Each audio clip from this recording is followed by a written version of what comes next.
Mwenzako mwambie Mungu atageuza mambo yao.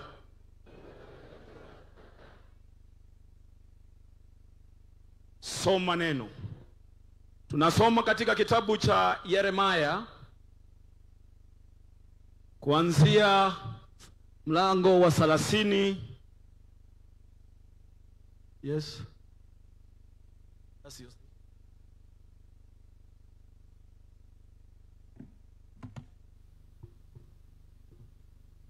Amen.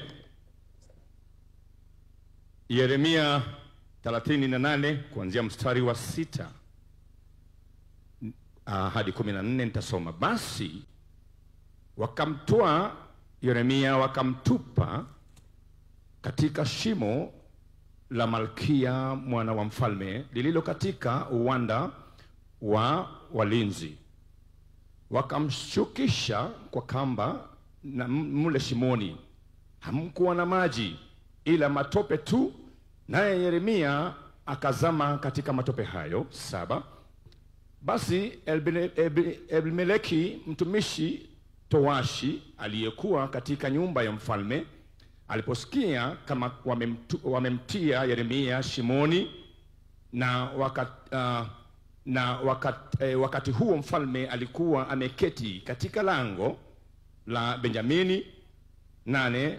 Elimeleki akatoka nyumbani mwa mfalme akamwambia mfalme akisema, bwana wangu mfalme, watu hawa wametenda mabaya katika mambo yote waliomtendea Yeremia nabii, ambaye wamemtupa shimoni, naye hakosi atakufa pale alipo kwa sababu ya njaa, na kwa kuwa hapana mkate kabisa katika mji. 10.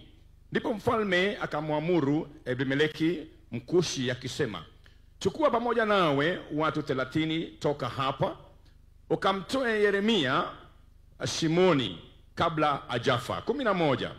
Basi Elimeleki akawachukua watu hao pamoja naye, akaingia ndani ya nyumba ya mfalme chini ya gala, akatoa mle nguzo zilizotupwa na vitambaa vikuu, akamteremshia Yeremia shimoni kwa kamba. 12. Naye Elimeleki Mkushi akamwambia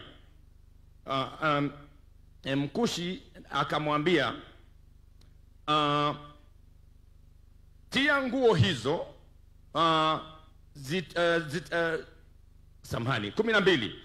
Naye Elimeleki Mkushi akamwambia Yeremia, tia nguo hizo zilizotupwa na vitambaa hivi vikuu chini ya kamba kwa pani kwako. Naye Yeremia akafanya hivyo. Basi wakamuinua Yeremia kwa kamba hizo wakamtoa shimoni, naye Yeremia akakaa katika uwanda wa walinzi. 14. Kisha mfalme Zedekia akatuma watu akamleta nabii Yeremia kwake. Mungu abariki andiko. Neno hili nataka mulisikize vizuri. Katika ulimwengu huu, unapoishi katika ulimwengu huu, sio kwamba kila watu wanaokusalimia wanakupenda. Sio kwamba kila mtu anayesonga karibu nawe anakuheshimu vile unavyofikiria. Yeremia alikuwa nabii na watu wakamjua kwa kazi nzuri, kazi ya unabii. Lakini katika hiyo hali, hata huyu nabii wa Mungu, kuna watu wanampangia njama ya kuondoa maisha yake katika ulimwengu huu. Watu fulani waliketi wakasema, huyu Yeremia lazima aondoke kwa sababu mambo anayotuambia hayaambatani na sisi. Kuna watu katika ulimwengu huu wanapenda uongo tu, hawataki kusikia mambo ya ukweli. Sema haleluya. Kuna watu ambao ukiwaambia uongo wanashangilia, ukiwaambia uongo wanakuona kama mtu mzuri. Lakini Yeremia, kwa sababu alikuwa nabii na alikuwa anasema mambo ambayo Mungu amemuonyesha, Biblia inasema ya kwamba watu walikaa kamati ya kutaka Yeremia auawe. Walimchukua Yeremia, Biblia inasema wakamtupa ndani ya shimo. Mule shimoni hamukuwa na maji, mule shimoni mulikuwa na matope. Hawa watu walikuwa na akili. Hiyo inamaanisha wale watu wanapangia watu mambo mabaya wako na akili, kwa sababu hawakumtupa ndani ya shimo lililo na maji, kwa sababu walijua maji ni uhai. Wakaona wamtupe mahali ambapo kuna matope ndio wakufe haraka. Bwana Yesu asifiwe. Katika hiyo hali, neno la Mungu linasema kuna mtu mmoja ambaye ni towashi azisikia njama hiyo ikipangwa, na akaona Yeremia ametupwa ndani ya lile shimo. Alienda kwa mfalme, akaambia mfalme, Yeremia nabii ametupwa ndani ya shimo, na mimi ninajua katika lile shimo kuna matope na Yeremia atakufa. Neno la Mungu linaniambia, neno la Mungu linasema ya kwamba mfalme aliamrisha, enda utafute watu 30, mutafute vitambaa vikuu, muhakikisha ya kwamba mumeunganisha hizo vitambaa, mutupe ndani ya lile shimo ili huyu Yeremia atoke ndani. Kuna watu wamepanga mambo yako yatakwisha, lakini vitambaa vitaunganishwa, vitatupwa ndani ya shimo. Lazima utatoka ndani ya shimo. Wale ambao wanakupangia mabaya waambiwe utatoka ndani ya shimo. Wale wanafikiria unaenda kukufa watajua ya kwamba Mungu yuko. Mungu atageuza mambo yao na neno la Bwana litasimama. Sema haleluya.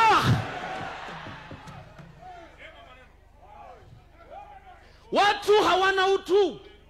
Watu hata ukiwabeba wengine hata hawakuheshimu. Kuna wengine hata ukiwabeba kesho ndio wanaanza kukutusi. Kuna wale wengine hata ukiwabeba kesho ndio wanaanza kukupangia. Nataka niseme hata wakipanga, ninakwambia hata wakikwendea kichini, katika jina la Yesu Kristo, vitambaa vikuu vitaunganishwa na vitatupwa ndani ya shimo, na wewe utatolewa ndani. Sema haleluya. Mstari wa 14 unasema wanaume 30 walijitokeza wakaenda pale kwa shimo. Mfalme alisema waende 30. Kwa nini? Kwa sababu alijua labda pia tena maadui wanapanga kupigana na watu ambao wanaenda kumtoa Yeremia. So akatuma kikosi. Kuna kikosi Mungu anatuma katika maisha yako kinachoongozwa na Roho Mtakatifu. Hiki kikosi kinaenda kufanya mambo yako yatakuwa sawa. Ujue Mwenyezi Mungu hakuna siku amewaacha watu wake. Mungu anaendelea kuwainua watu wake kuanzia leo na kuwainua hatua baada ya nyingine. Mtu wa Mungu aseme amen.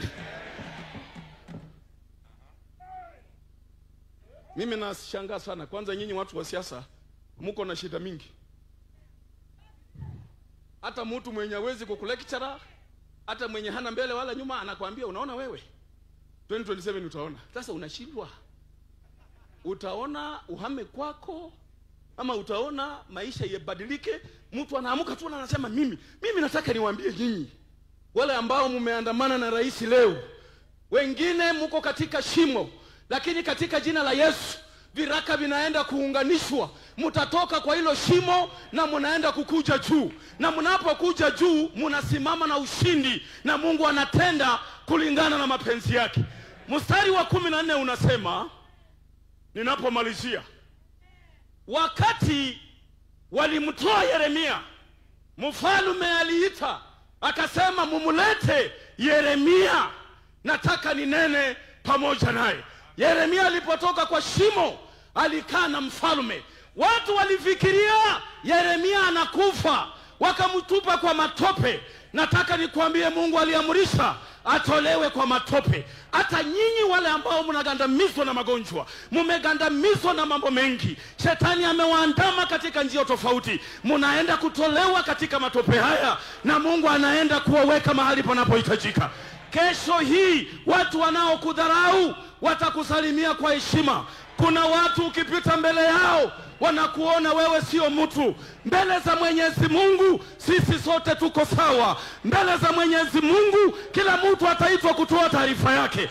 Vile Mungu alivyomsaidia Yeremia, Mungu pia anaenda kufanya hivyo.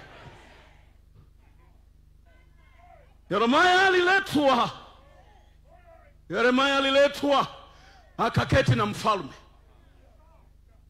Wacha kukufa roho, my friend. Mambo bado. Mungu anaenda kusimama na wewe. Baraka zako ziko njiani. Unajua kuna wale watu mnaombewa mpokee baraka na Mungu awatendee, na mnataka tukiomba leo kesho asubuhi umekutana nazo. Nyinyi mnajua Waisraeli waligoja miaka ngapi?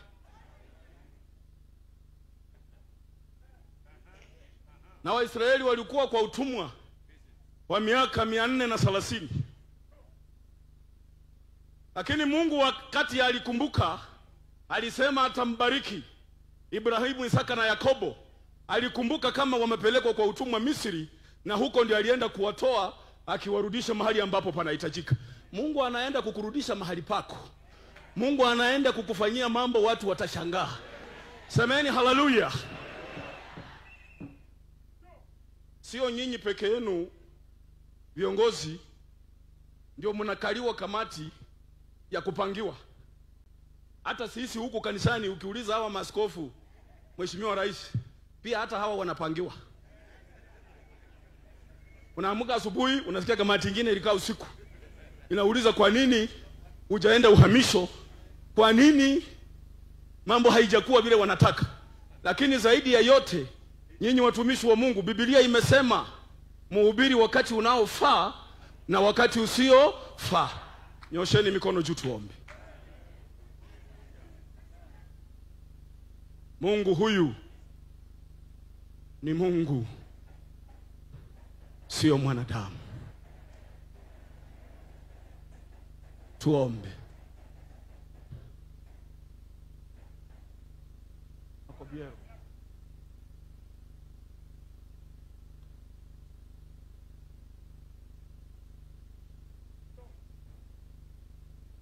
Asante, tuombe. Mungu Baba na Mwana na Roho Mtakatifu, twakuinua, twakutukuza wakati huu, mchana huu, kwa kusikiliza neno lililo safi, ya kwamba licha ya kutupwa katika shimo, kamba zitakuweko na tutatolewa tuende mahali panapofaa. Asante Yesu kwa jambo hili. Asante kwa mnenaji. Wacha neno hili litutie nguvu. Wacha neno hili tulitafakari usiku na mchana. Baba, tupate kuinuliwa wakati tunapozama katika mawazo. Tukumbuke ya kwamba Mungu uko na unaenda kutuokoa. Baba, bariki kila mmoja aliye hapa. Bariki serikali yetu ya Kenya Kwanza, wewe ni Mungu. Bariki wote ambao tumefika. Bariki askofu wetu kwa sababu wewe ni Bwana. Bariki mhubiri kwa neno tamu hili. Jina lako liinuliwe kwa sababu wewe ni Bwana. Katika jina safi la Yesu aliye mkombozi mwema. Amen. Wale amunijui, naitwa Reverend Beru. Mimi ni Treasurer General wa kanisa hili la ADC. Asante sana askofu mkuu kwa sherehe hii ambayo ni sherehe muhimu sana. Nafasi hii, Reverend Salamba, sitapata nafasi pia ya kurudi hapa. Na kanisa hili lina washirika. Na washirika wanataka kitu ambacho kinaitwa transparency and accountability. Na sio vizuri sherehe hii ishe alafu kesho kanzo ya divine keti kunitoa kwa kazi. Na hapa ndio mahali ninaweza wachishwa kazi, na watoto wangu bado wako wachanga, wanahitaji school fees. Mheshimiwa Rais, kwa heshima yako, kanisa la ADC, hawa washirika wote na viongozi, na nimeomba Mheshimiwa Rais nikisema kwa heshima, huyu askofu ametuongoza kwa miaka 20. Na mimi ndiye niliyekuwa mwenyekiti wa mipangilio ya kazi hii. Wako na zawadi yao ambayo imechangwa na hii kanisa walikuwa wamkabidhi askofu mkuu. Kwa hivyo ningependa kwa heshima hiyo, Mheshimiwa Rais, office bearers wa African Divine Church, kwa niaba ya hawa wachungaji waweze kumkabidhi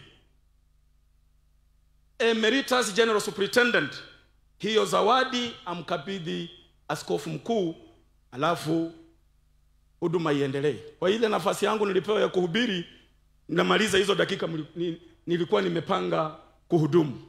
Kwa hivyo tunataka tafadhali hiyo zawadi ije isimame mahali wa mama wako pale, iletwe pale tafadhali. Reverend Kiraka, please, wherever you are.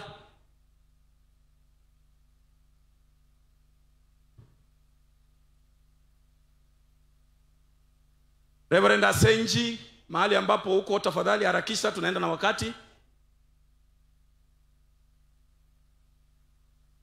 Reverend Asenji, tunatumia dakika 5, tutakuwa tumemaliza kazi hiyo. ADC office bearers, tafadhali kujeni hapa mbele kwa niaba ya executive ya ADC.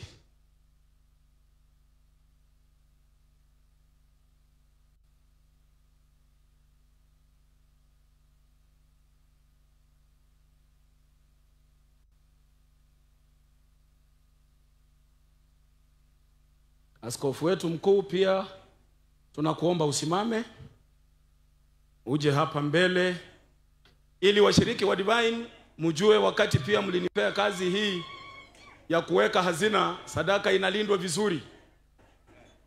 Sadaka yenyu ambayo mnatupa makao makuu inalindwa vizuri.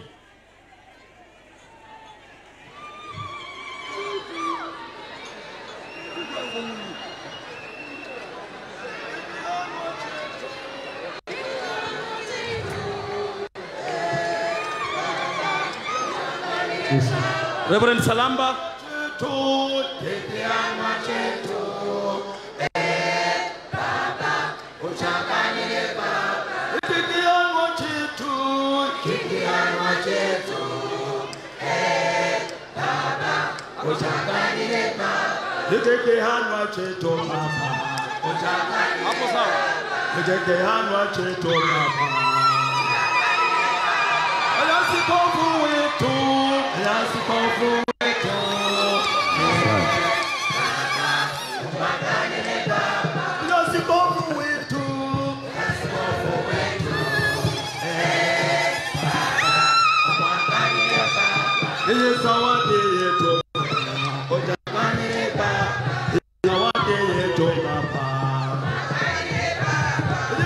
asante.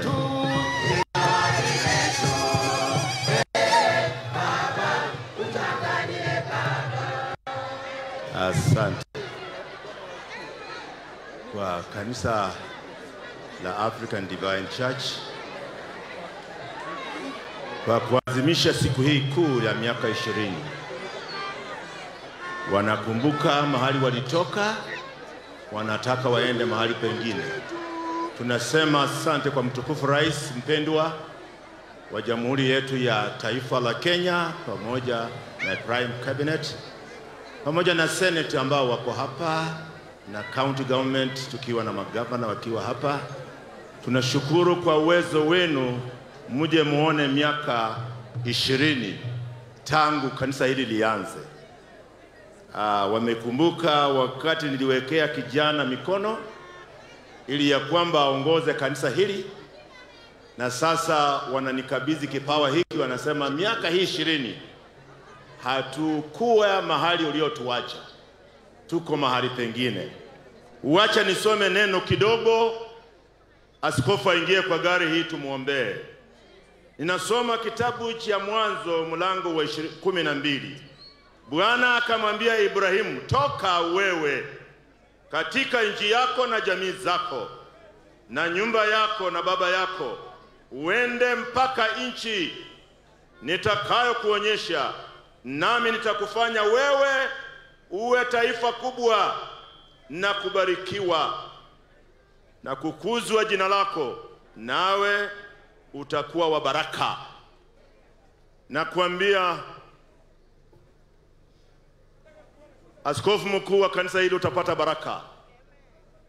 Ibrahimu alipopata baraka, nikukumbusha ya kwamba hata wale walikuwa na yeye walipata baraka. Alikuwa na kijana mmoja anaitwa Rutu, akapata baraka. Kanisa litapata baraka. Lakini nikuambia ya kwamba mahali Rutu alienda hakupata baraka ya kutosha. Hata Ibrahimu yule anamuombea, wako watu 50 hakuna, wako watu 45 hakuna, hata watu wako 10 hakuna. Usijali, Mungu amekubariki, atakuendesha. Ingia ndani, ubarikiwe.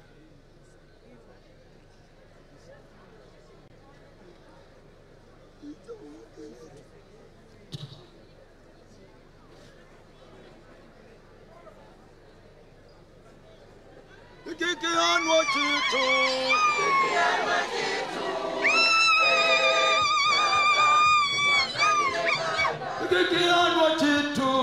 kikianwa chitu, Baba, umwaganile Baba, kikianwa chitu Baba. Asante, asante. Tunaweka gari wakfu itende kazi ya Mungu katika kanisa la African Divine Church katika Kenya na Tanzania na hata Uganda, mahali popote. Utailinda gari hii mahali inapotembea. Itatembea kwa barabara na watu, itatembea na wanyama, itatembea hata Bwana na magari tofauti inayotembea barabarani. Na tena pia itakutana na wale walinzi wa barabara, polisi. Na tena pia kwa barabara tuna bumps na potholes na vyote na ajali. Katika jina la Yesu tuaviamirishe vipate kushindwa. Kristo aongoze gari hii. Tuikinge ndani ya damu ya Yesu, wanapotoka, wanaporudi, kwa neema za Yesu aliye mwokozi wetu. Na sote tuseme amen. Amen. Endesha kidogo hapa. Zawadi yetu, Fika tu pale kidogo. Baba, ujaganile Baba. Zawadi yetu, Uanzishe. Baba, ujaganile Baba. Zawadi yetu Baba. Ujaganile Baba. Zawadi yetu Baba. Ujaganile Baba. Askofu wetu.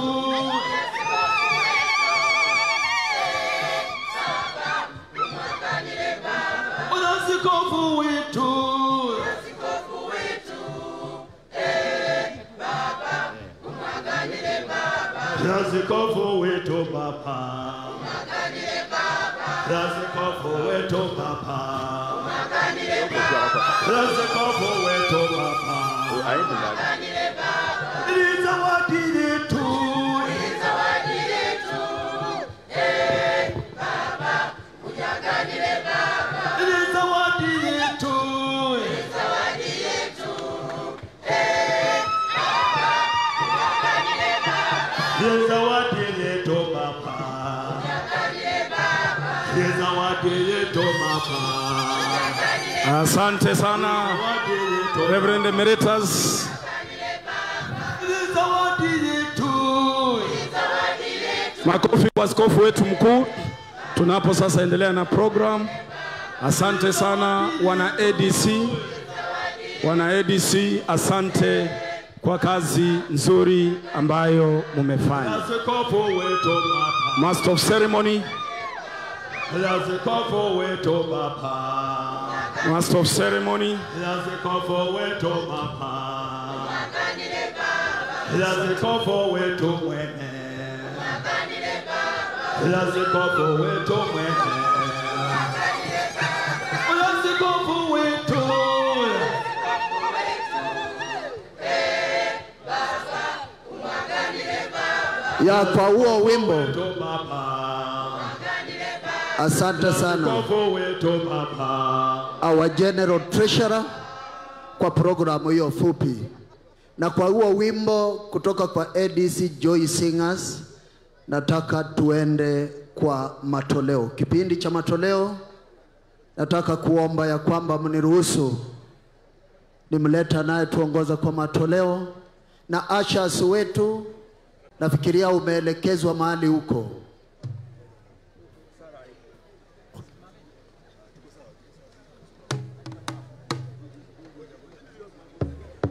Yes, please.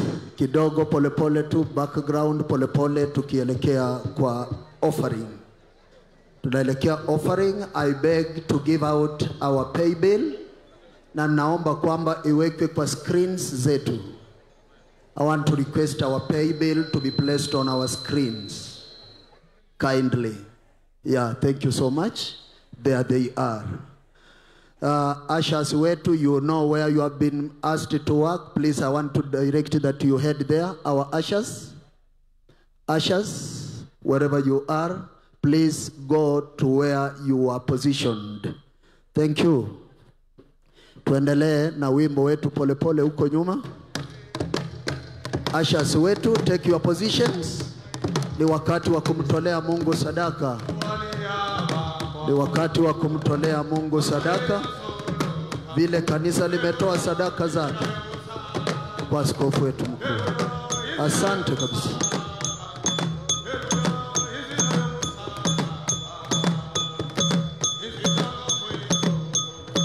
Naomba tuchangamke kidogo wazee.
Amos mahali huko.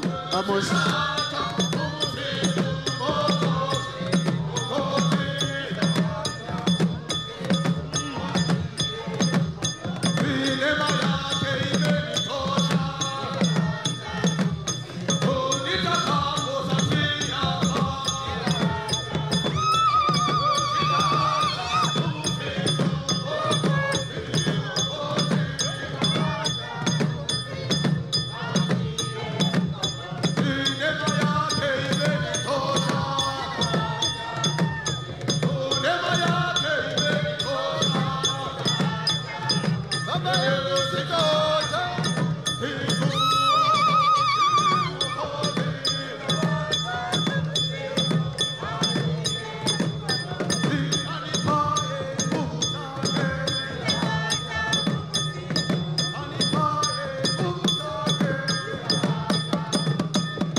Asante.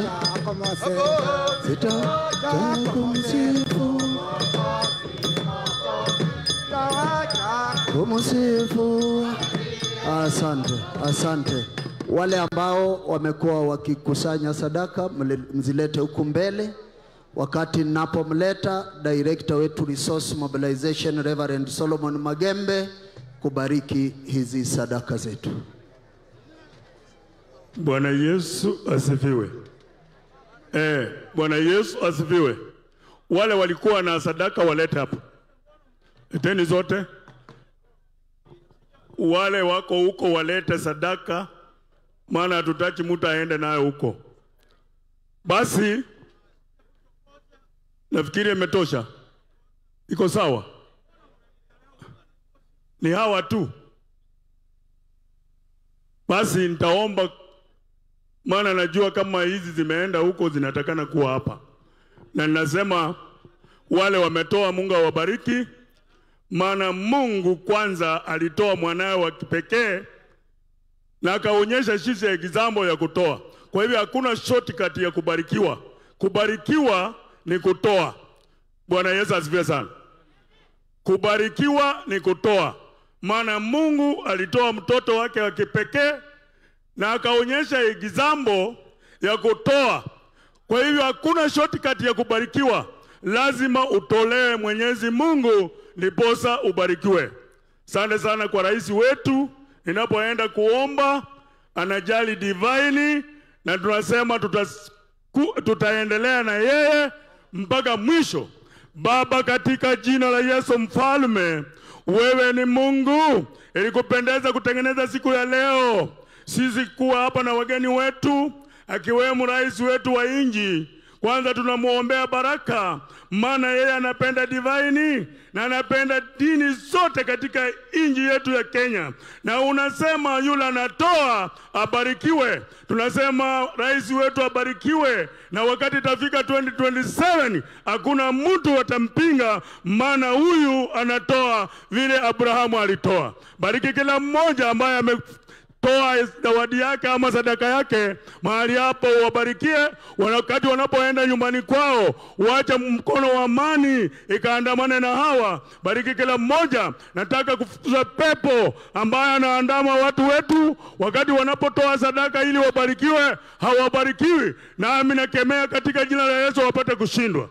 Bariki kila mmoja, wewe ni Jehova. Ni kwa Yesu naomba hata na kuamini. Asante. Asante. Nataka nichukue fursa hiyo kumleta General Secretary wa dhehebu hili aweze kumkaribisha askofu mkuu. Karibu sana General Secretary.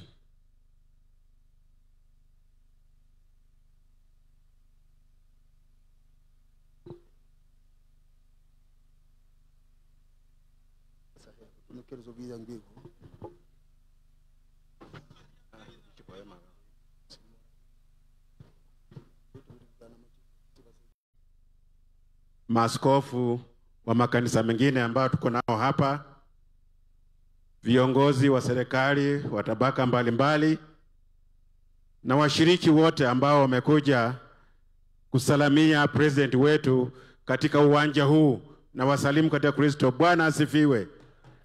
Bwana asifiwe. Yangu ni machache. Rais wetu na askofu wetu, kwanza natoa shukrani kwa rais wetu mpendwa ambaye amefika hapa kusherekea pamoja nasi katika ADC, kusherekea achievement zake na katika uongozi wa askofu katika ofisi kwa miaka 20. Rais, tunakupenda kwa sababu wakati unapata mwaliko wetu hatuoni kama una sita kukubali. Hata katika sehemu zetu ambazo tunakuwa na meetings ama crusades, tukikualika unakuja unasherehekea pamoja nasi. Tumeona kweli wewe ni mwinjilisti mkuu katika ADC. Kwa hiyo tunakutoa pongezi kwa hiyo mambo ambayo unatufanyia. Kwa kiongozi wetu Reverend Saramba, najua ya kwamba wakati tulikuita ya kwamba uje ubariki askofu wa dhehebu hili la African Divine Church, wewe pia hukukataa, ulikubali mara moja na ukojiandaa kwa hiyo kazi takatifu.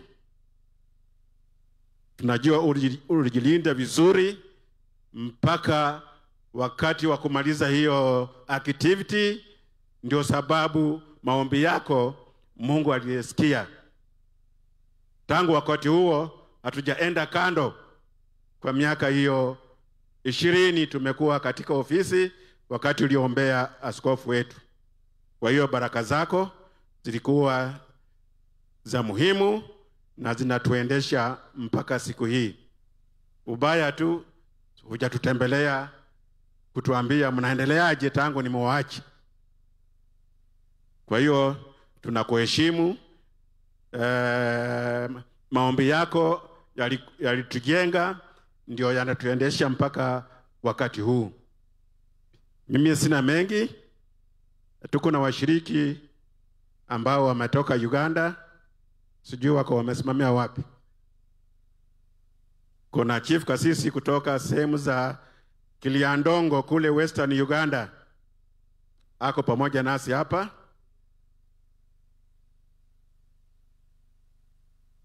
Wako pale wawili, Chief Kasisi Moses Isagwa na yuzi leader wa huko anaitwa Joseph Ambenge, wako pamoja nasi kuwakilisha washiriki kutoka Uganda. Kuna wale ambao tuliwaalika kutoka Tanzania, lakini mnajua yale ambayo yako Tanzania hawakupata njia mzuri ya kufika. Vile mnajua mipaka ya Kenya na Tanzania iko na shida kidogo kwa sababu ya uchaguzi ambao ulifanya kule. Kwa hiyo wangekuwa hapa na sisi, lakini wamekwama mpakani na wakarudi. Katika wale ambao wamefanikisha kanisa hili inakuwa na maendeleo namna hiyo, tuko na madirectors ambao wako hapa wasimame mwevu kwa president wetu. Hao wote ni madirectors 21 ambao wanafanya chini ya askofu wakiwa washauri wa department hizo kwa maendeleo yetu ya ADC. Tuko pia na machief kasisi ambao wako hapa, tukuitaka hela kutoka kwa region zao, basi wanaitika mara moja, msimame mwevu kwa president wetu.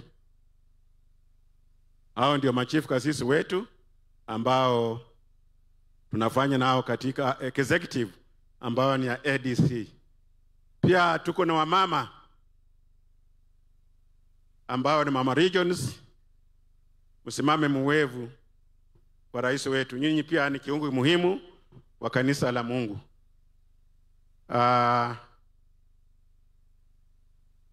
Mapastors naona mko hapo, pia msimame mwevu.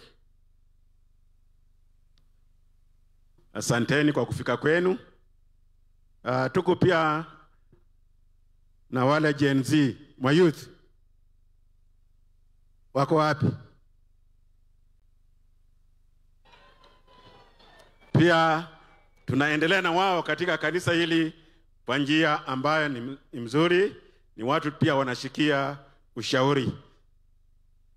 Kwa wale ambao na heads of churches ambao wamekuja hapa, basi mwenzenu atawatujulisha. Asante askofu, karibu utuhutubie na tuonyeshe way forward. Kwa majina naitwa Reverend John Mahero, nikiwa katibu katika dhehebu hili la African Divine Church. Asanteni, Mungu awabariki. Basi tuombe. Katika jina la Baba na Mwana na Roho Mtakatifu, Mungu wetu uishiye mbinguni, leo hii kwa heshima iliyokuu tumeandaa hapa madhabahu yako Bwana, kwa lengo la kulitaja jina lako kuu na mwanao Yesu Kristo, ili Bwana sheria zote na utaratibu wote uliotaka wanadamu waendeleze katika ulimwengu, ni wajibu wa kanisa na wachungaji kuhakikisha ya kwamba amri zako Bwana zinatenda kazi. Asante kwa ajili ya mkutano huu ambao kwa heshima na unyenyekevu ulio mkuu, Baba anayelinda taifa la Kenya, Dr. William Samuel Ruto ako miongoni mwetu. Mwenyezi Mungu pamoja na yule ambaye ni msaidizi katika baraza lake, Mheshimiwa Mudavadi. Mwenyezi Mungu na mawaziri wako hapa, wabunge na waheshimiwa mbalimbali katika protocol za serikali, na wote wachungaji wanaolinda makanisa pia tunao, na Bwana watoto wako wa Mungu wa tabaka mbalimbali tunao. Haya makabila uliyaumba yote ili waweze kulisifu na kulitaja jina lako. Utupe amani, utupe upendo, Utupe Mwenyezi Mungu nguvu za kiroho, ili kazi zote zilizo mbele ya kanisa, zilizo mbele ya vijiji, zilizo mbele ya serikali ziweze kutekelezwa. Kumbuka katika ulimwengu wa Kenya huu tunakaa na wajane, tunakaa na mayatima. Umetutuma kama kanisa tupalilie vyetu vyote ulivyoumba, mayatima wakiwemo, wajane, miti na vyote ni mali yako. Bwana, tupe nguvu ili haja zako zitimiziwe. Roho Bwana tutawale, tuongoze. Nubariki rais wetu, nubariki vyote ambavyo tumekuomba kwa mamlaka na upendo wa Kristo Bwana mkombozi wetu. Asante, Mungu awabariki sana. Basi in the interest of time, nimesema ni asante baba wetu wa taifa la Kenya, ambaye kwa heshima umetembea hapa kijijini Boyani katika sublocation hii ya Gamalenga ndani ya Vihiga County katika eneo hili la Magharibi, pamoja na serikali. Mheshimiwa wetu Mudavadi ako hapo na Mheshimiwa Uparanya na makatibu wote ambao wameandamana nawe, na waheshimiwa wetu viongozi wa makanisa mbalimbali wako hapa, maaskofu pamoja na washiriki wa kanisa hii na members of executive council ya ADC na wote kwa jumla. Bwana Yesu asifiwe. Wa Kristo Bwana asifiwe. Mubarikiwe sana. Katika mkutano huu tumebarikiwa kutembelewa na maaskofu mbalimbali kutoka katika makanisa yanayoomba Kristo ndani ya Vihiga na hata nje ya Vihiga. Baba wa taifa ADC tunafanya kazi na ushirika wa missions zinatosha 80 katika nchi ya Kenya, na nimefurahi sana baadhi yao wametembea, wako hapa. Bishops present here, please stand up. Maaskofu ambao mmefika, yes. Basi nitaomba wawili tu, askofu PAG na vile vile askofu Obede, wawili tu waje mbele ili kuwakilisha ujumbe huu wote. Kindly kwa dakika 2 tu.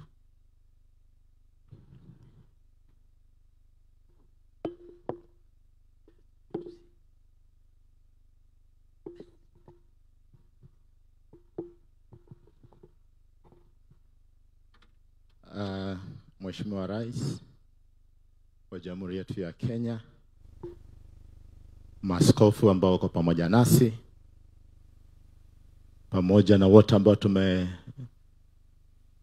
pamoja mahali hapa, na wasalimu katika jina la Yesu. Bwana Yesu asifiwe. Majina yangu naitwa Bishop Kenneth Adiara Mbalanya, General Superintendent wa kanisa la PAG Kenya. Sitaki kwenda kwa mengi, nataka niseme ya kwamba Rais, tunakushukuru for your unwavering support and vision for our institutions, for the contributions that you are supporting the churches. And I want to pray that may the Lord bless you. On behalf of the bishops, I want to say, God bless you. May God expand you. May God strengthen you. And I believe God will still give you the grace to serve this great nation of Kenya. Mungu akubariki sana kwa kazi nzuri ambayo unafanya. Tunaomba neema za Kristo Yesu ziwe pamoja nawe. Mungu wa amani awabariki. Niseme mtukufu Rais, pia ulisimama pamoja nasi kama PAG, na nashukuru kabisa kwa kusimama pamoja nasi. Tunazidi kukuombea kwa niaba ya kanisa la Pentecostal Assemblies of God Kenya. Naomba ya kwamba Mungu aendelee kukubariki, and we will support you because we are supporting the government of the day. Thank you so much, and may the Lord bless you.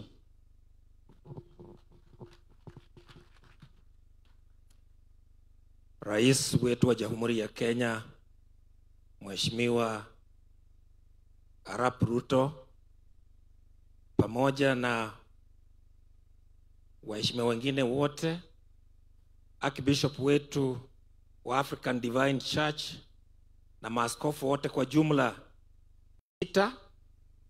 na ninaona matokeo ambayo ni mema. Kanisa langu halingesimama mbele ya umati kama huu ambapo rais ako. Sini ukweli? Sisi independent churches hatukukuwa na nafasi sana. Lakini mtukufu rais, wewe umetujali sana. Tunaomba Mungu akupe uwezo wa kuendelea kulinda nchi yetu na uendelee kutusaidia kwa kujenga makanisa yetu. Umoja wetu wa Vihiga hata tuko na Waislamu ndani yake. Sisi wote tunaongozwa na Archbishop Chabuga pamoja na mwenye ametoka hapa mkubwa wa PAG. Kwa hivyo, kwa sababu askofu atakuwa na mengi ya kusema, kwa niaba ya makanisa yetu ya Vihiga tunakuomba mwaka ujao uje ututembelee. Hapa tuko kwa sherehe ya Archbishop Chabuga, lakini kama makanisa ya Vihiga uje ututembelee. Tuko na maneno ya kukuambia kuhusu 2027. Sini ukweli? Mungu awabariki sana. Aladwa, nimekuona uko hapo, mtu wangu. Asante sana.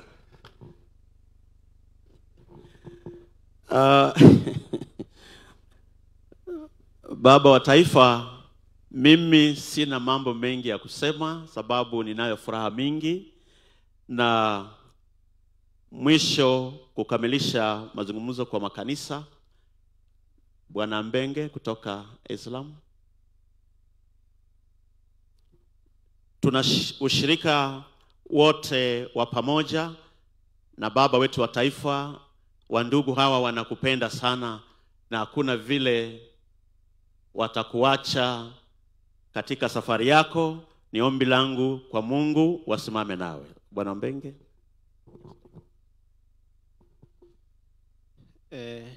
Washiriki wa African Divine Church, Mheshimiwa Rais na viongozi wengine ambao tuko nao katika interfaith, Assalamu alaikum. Mirembe vosi. Hamjambo. Archbishop, mimi nimeshukuru ulinialika, ukaniambia kwamba usikose katika sherehe yangu. Na nimejifundisha kitu kimoja hapa, kwamba kuna wimbo ambayo unaimbwa, sijui usinipite unapozuru wengine. Mheshimiwa, unapozuru wengine usitusahau hata sisi. Kwa hivyo jamii ya Kiislamu nasema kwamba utuzuru hata sisi. Tunashirikiana vizuri kama viongozi wa kidini, tunakaa vizuri, na ndio unaona Vihiga inasifiwa katika mambo ya dini. Nataka nimshukuru Mheshimiwa Gavana wetu, mara nyingi anakuwa na sisi katika mambo mengi. Amekuwa kama patron wetu katika mambo mengi. Na nasema huo ushirikiano tuendelee kuweka pamoja, maana tunaelekeza watu kwenda mbinguni, hatuelekezi watu kwenda motoni. Kwa hivyo kama tunaelekeza watu kwenda mbinguni, kwa nini tusifanye kazi kwa nzuri? Asante sana askofu, ubarikiwe sana na sherehe hii kuwe ni yenye amani. Asante. Mara kwa mara baba umeongea juu ya empowerment. Sisi kama kanisa la Kristo tunaunga mkono kabisa empowerment, na tuna hakika ya kwamba yote unayonena juu ya empowerment itawezesha hata nasi makanisa tuweze kuinua watu wa Mungu katika kuwaelekeza katika barabara ya kufaulu. Na mimi najua area hii ya Vihiga wameandika memorandum yao, na ninapoongea nitakubali presiding clerk wa Friends African Mission retired upeane hiyo memorandum ya maaskofu kwa baba wetu wa taifa. Itakuwa ni jambo ambalo ni mzuri. Kwa hivyo ni ombi memorandum hiyo peana kwa baba wetu wa taifa, ili atasoma na kutuelekeza kwa yale yote ambayo kila mmoja wetu angesema. Ombi langu kwa mambo hii ya empowerment ni kwamba Yesu ambaye tunaomba aliunga mkono empowerment. Na wewe kama kiongozi wetu wa nchi unahimiza mambo haya ya empowerment. Area hii ya Vihiga nashukuru viongozi, sababu naona kila sehemu wanasisitiza empowerment. Sisi kama ADC kwa miaka 20 tunaomba Mungu ambaye amekuwa pia akitulinda kwa mambo hii ya empowerment, na ndio sababu ametuwezesha hii miaka 20 iliyopita. Tumepanda milima na mabonde na wandugu na wadada hawa, nami kwa niaba yangu binafsi, kwa niaba ya kanisa na la Mungu, ninasema kwenu Mungu azidi kuwabariki sana, sababu uwezo wenu ndio umetuwezesha kutembea hii miaka 20 mpaka mahali tumefika. Na mimi pia ninashukuru wote ambao mmesimama nasi katika shughuli hii, mmetuwezesha kufanya kazi ya Mungu ambayo imekuwa ya nguvu na tena imekuwa ya maendeleo mingi. Baba wa taifa, katika mission ya African Divine Church tunajenga nyumba ya Mungu, madhabahu matakatifu ya Mungu. Na mimi nashukuru sana members wa African Divine Church sababu ya kuwa pamoja na sisi. Vile ulivyotutembelea hapa miaka 7 iliyopita, tulikuwa kwa sherehe ya kusherehekea miaka 70. Baba Ruto ulitembea Boyani na tukaweka jiwe la msingi, ambayo nyumba hiyo inagharimu takriban shilingi milioni 80. Nashukuru sana members wa ADC na marafiki mbalimbali ambao wametusaidia kuinua nyumba hiyo, na zaidi ya shilingi milioni 20 imetumika katika nyumba hiyo. Na ninashukuru sana wewe mwenyewe ukasema, Bishop, tunasimama na wewe katika kuhakikisha kwamba nyumba ya Mungu haipungukiwi. Na ninashukuru sana kufahamisha wandugu na wadada ya kwamba baba alipotutembelea miaka 7 iliyopita alitusaidia kuweka jiwe la msingi na alichanga shilingi milioni 3. Tunashukuru Mungu sana kwa jambo hiyo. Tumepambana kufanya top ups ikafika milioni 20, tunashukuru.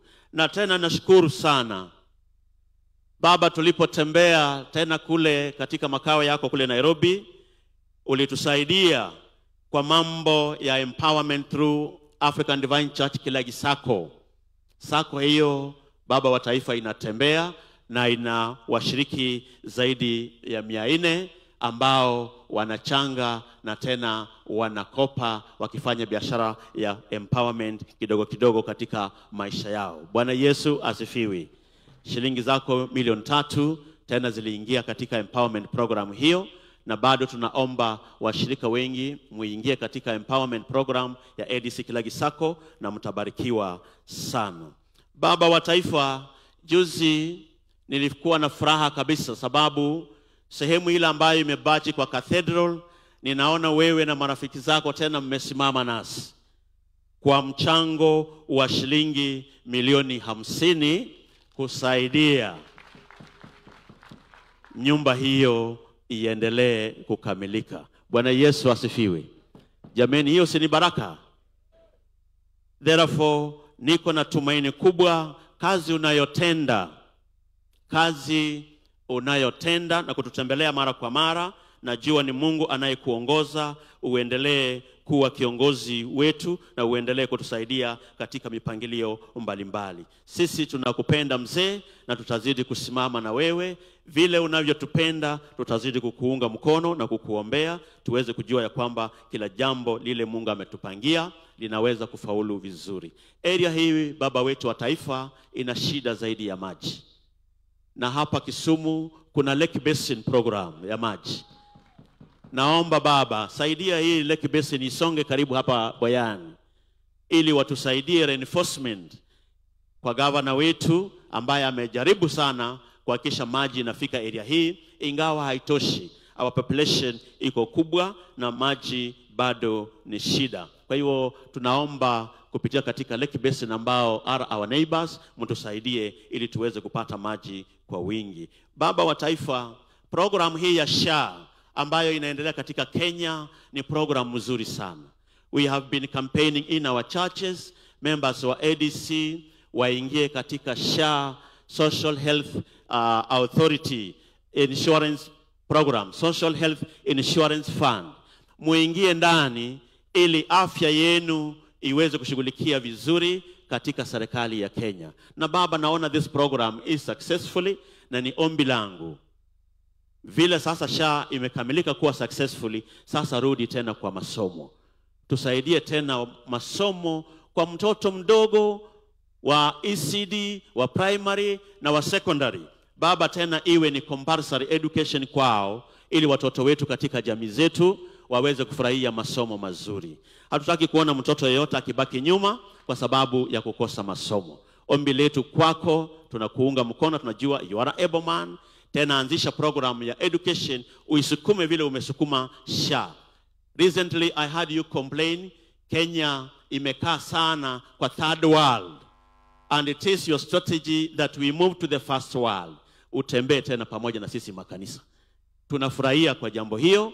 Sisi makanisa tunakuunga mkono. We move another stage, another step ahead. Tusibaki tu mahali tuliwacha katika ukoloni. Haya makanisa tunaongoza ni makanisa yalianzishwa na wamishonari wa Afrika. Unajua, kama wangekuwa wazungu wangekuwa wamefanya mambo makubwa makubwa. Lakini kwa sababu ni wamishonari wa Afrika, hawana sauti sana. Lakini vile mnavyosimama na sisi, hata hakuna mzungu ameleta kwa ADC milioni 50. Sasa nikiona wewe, ninakuona wewe sasa ndio mzungu wa divine. Nyinyi ndio wazungu wetu. Kwa hivyo lazima tusimame na nyinyi ili kazi ya Bwana ikamilike. Ninawaomba vijana wa ADC na washiriki, mkate kura. Uwezi danganya mwanasiasa ni rafiki na wewe hauna kura. Hao nyinyi mko na kura? Mkate kura. Sasa hiyo wamefungua milango kwa wale bado. Mkate kura. Ukitaka kuwa rafiki mzuri wa mwanasiasa, ukate kura. Kwa hivyo kateni kura kwa wingi, na kura ina siri yake. Tutashauriana jambo hiyo. Mungu azidi kuwabariki sana. Mke wangu wako hapa, mama ambaye tunaishi naye, homa imemkaba sana. That is no problem, homa itaisha. Lakini simama tuseme jambo moja na nifunge mazungumzo yangu. Bwana Yesu asifiwe. Bwana Yesu asifiwe.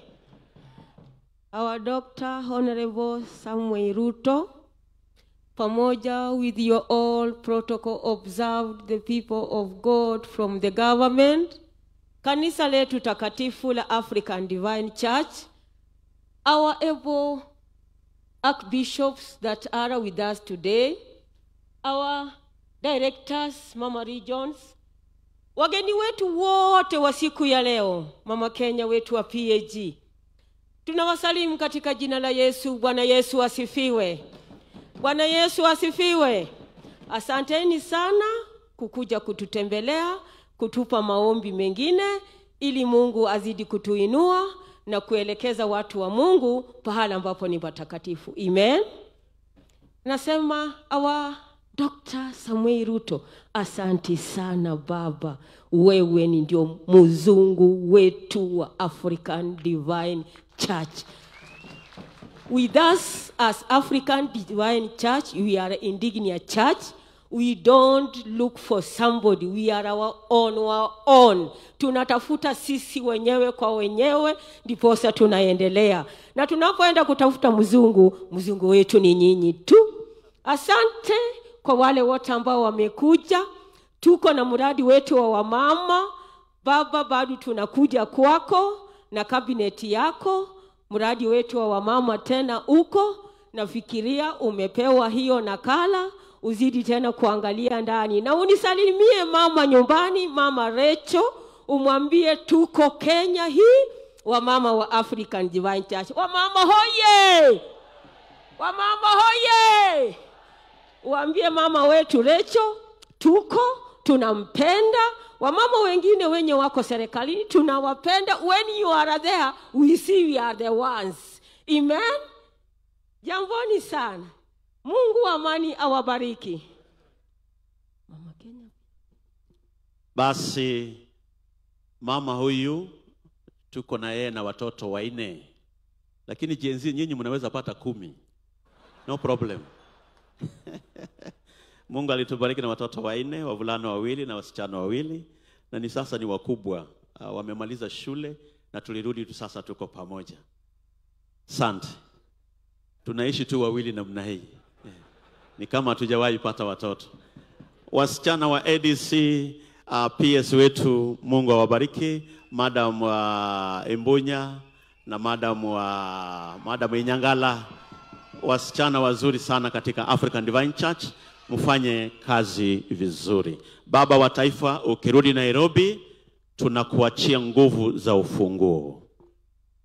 Yesu alipotoka kwa ufufuo, alipewa nguvu za ufunguo. Ufunguo huu ambao sasa uko juu ya kichwa chako. Tembea na wao. Fanya kila kazi na ufunguo huo ukuwezeshe ufungue mapito yote na uweze kufaulu mara 100. Mungu akubariki sana. Mungu akubariki sana kwa katika kazi hiyo zote, na mimi najua imani ya Bwana itakutawala. Juzi Madam PS Nyangala pamoja na Madam PS Imbunya, Dr. Imbunya ambaye ametutembelea juzi kwa ADC Mission. Imbunya labda usimama tu ujulikane. Yes, she did very well recently. Ametembea katika ADC na akafanya mambo makubwa. Watu wakapata chakula, maharagwe pamoja na mchele. Tunafurahia wanafanya kazi ambayo ni mzuri. Usinipite Mwokozi,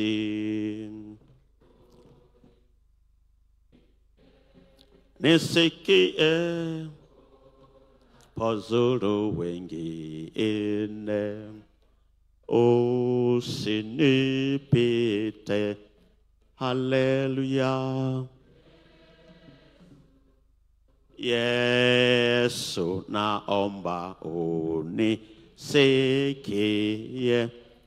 nisikie unapozuru wengine. Usini. Baba, tutakuomba kabla utatoka, utatufungulia strategic plan ambacho tunaomba ni chombo kitatupeleka miaka 5 ijayo. Otherwise, mimi nimeshukuru kwa miaka 20 Mungu ameniongoza, na ADC nashukuru kwa kunipa support, na naomba Mungu kwa miaka 5 strategic plan tulionayo itatuongoza tuwe tena na ufanisi ambao ni mkubwa. Kwa imani ya Bwana naomba na kusema Mungu wa amani awabariki sana. Mungu wa amani awabariki sana. Mungu wa maendeleo awabariki sana. Kwa biashara zenu mbarikiwe sana. Kwa kazi zenu mbarikiwe sana. Kwa serikali yetu tubarikiwe sana. Kwa kila jambo Mungu awainue. Ewe Bwana, una uwezo wa kuendeleza kikundi hiki kwa mamlaka yako.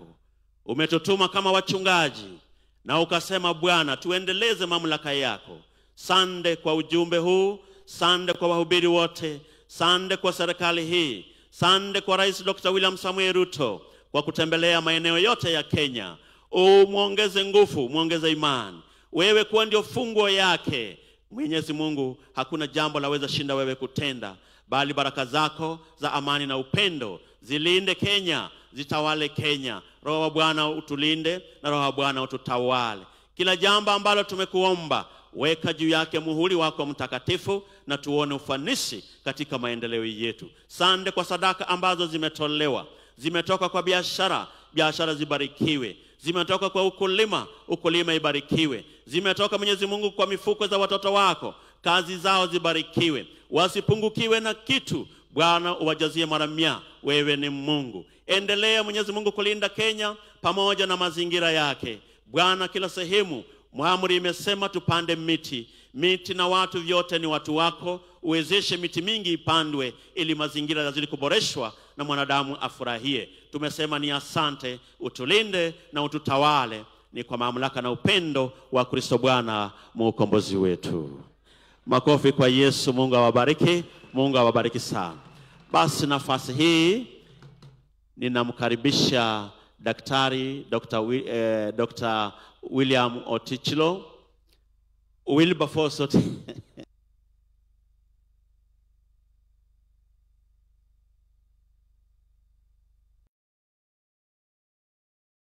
pamoja na Dr. Musalia Mudavadi pamoja na baba wetu wa taifa, mtusaidie kwa maendeleo na msaidie familia moja ya mzee Ezekiah Ondego hapo Mbale. Ni mzee aliyekufa miaka 6 iliyopita. Baba anaishi tu kwa mochari kwa mambo ambayo tunaweza kutatua. Ni ombi langu nyinyi kama watoto wa Mungu, Dr. William Samuel Ruto, Dr. Otichilo pamoja na Dr. Musalia Mudavadi. Hawa mambo haya yanaweza kuwashinda kweli? Watafute tu kashamba mzee huyo aende akapumzishwe. Miaka 6 kwa mochari ni mingi. Thank you very much Dr. Otichilo. Mungu awabariki sana.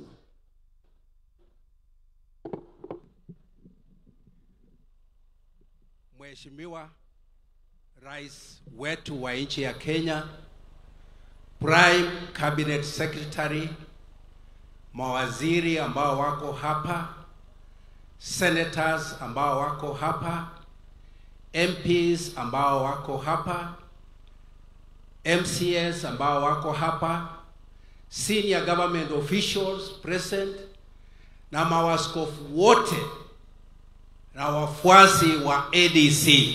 Hamjambo. Mlembe. Mlembe khandi. Mumefurahi wa president kuwa hapa na sisi. Munamkaribisha. Asanteni sana. Nitachukua nafasi hii kwa niaba ya watu wa Vihiga County kumkaribisha kirasmi president wetu wa Kenya hapa katika kanisa letu la ADC hapa Kamalenga. Nasema president, karibu. A month ago you are here with us at Nyang'ori at PAG, na leo pia umekuja. Si president wetu anapenda sisi? Ona kwa mwezi moja amekuwa kwa hii sehemu mara 2. Kuja tu kujitambulisha na kusema jina lao. Kwa sababu yale maneno ambao tulizungumzia leo ni maneno ya maendeleo, na wakati president atasimama nina hakika atazungumzia yale ambao tumekubaliana. So kwanza nikubalie nimuite MP wa area hii wa Hamisi constituency akuje amsalimie kwa minute moja peke yake.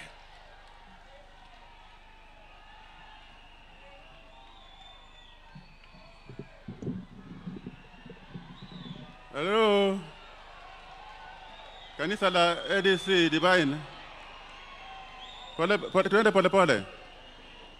Nyamazeni kidogo. Your Excellency, the President of the Republic of Kenya, kanisa letu takatifu la ADC na makanisa mengine ambayo yako hapa siku ya leo, wananchi watukufu, MPs, MCS na wale wengine wamehudhuria siku ya leo, hamjambo. Na Bwana asifiwe. Semeni hallelujah. Your Excellency, thank you so much. Samoe Ruto, PhD, plant ecology. Wewe umefanya mema na umejaribu kutembelea sisi na tunakukaribisha hapa siku ya leo. Tumekaa na wewe tangu asubuhi jana na leo asubuhi tumekubaliana yale yatafanyika katika area hii. From affordable housing to roads to water, I leave it to you. I want to say this. When you were here last, you promised us something and you have given me 2 million shillings to bring to Gamalenga Secondary School today. Sasa amefanya vizuri. Mheshimiwa Ruto, 2 term. Mheshimiwa Ruto, 2 term. Sawa sawa. 2 term, semeni 2 term. 2 term. Bwana asifiwe. Thank you, Your Excellency.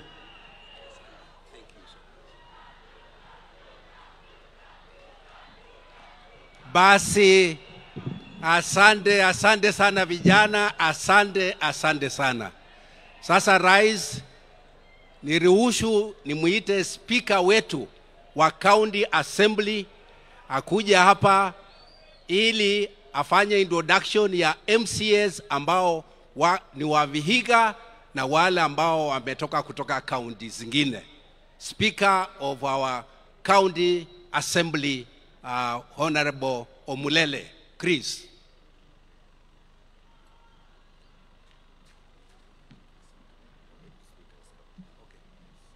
Basi speaker ameenda kwa shughuli zingine, na mkaribisha MCA wenu wa area hii ambaye pia ndio leader of majority kwa County Assembly azungumze kidogo. Nafanya introduction kwa all MCAs right here.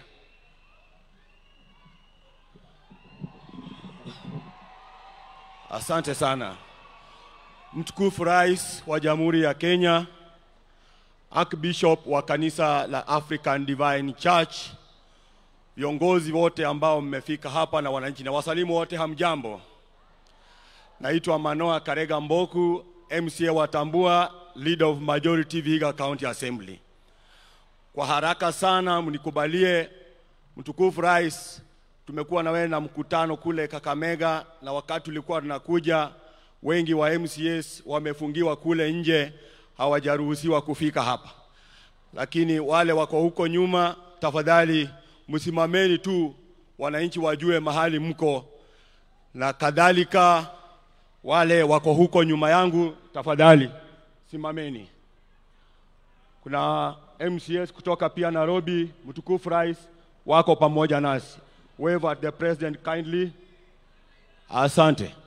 Wengine pia wako huko. Mtukufu Rais, ni kushukuru kwa mara ya pili kufika hapa Tambua.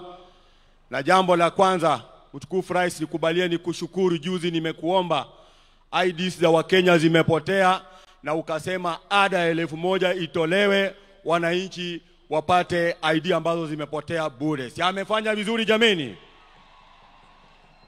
Jambo la pili, Mtukufu Rais, ninakuomba hapa ni Gamalenga, na kuomba tu wakati umekuja hujapiga macho kule.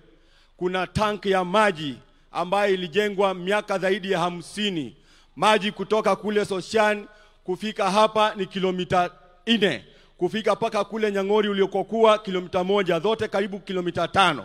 Mtukufu Rais, maji haifikii watu wa Gamalenga na hawana daraja, hawana maji yoyote. Tunaanzishwa kule Maragoli. Wanasema Mheshimiwa Rais, uangalie mambo hayo. Najua wabunge wamekuambia hayo, lakini pia wangependa, wananchi wapenda wasikie kutoka kwa mdomo yako kuhusu jambo hilo. Mheshimiwa, nikimalizia, sisi tuko kwa broad based government. Raila Amolo Odinga alituacha katika broad based government. Tunakuomba, mkubwa wa broad based government Western mzima ni Senator Godfrey Osozi. Sisi tunataka tushikane na wewe kwa sababu tuliwachwa kwa broad based government, tukusaidie ili serikali yako isimame imara na tuweke wananchi pamoja. Si namna hivyo? Asanteni sana, Mwenyezi Mungu awabariki. Thank you. Basi wanasiasa ni wagumu sana. hata ukiwaambia namna gani wanarudia tu yale yale ambao umewakataza. Sasa nichukue nafasi hii nimuite Honorable Kagesi ambaye ndiye chairman wa members of parliament wetu wa Vihiga, akuje afanye tu introduction please, kwa vile yale yote tumezungumza na rais leo asubuhi.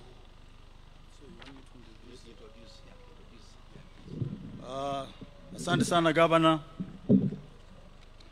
Your Excellency the President, PCS, kanisa letu la ADC na all worshippers, mbora mirembe.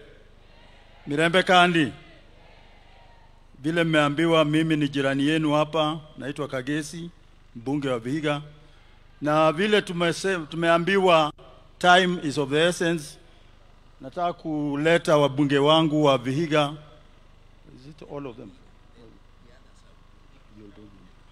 Haya, wabunge wetu wa Vihiga tuko karibu full house hapa. Nianze na Bwana Siloya, mbunge wetu wa Sabatia. Haraka haraka. Oh. Does that include all of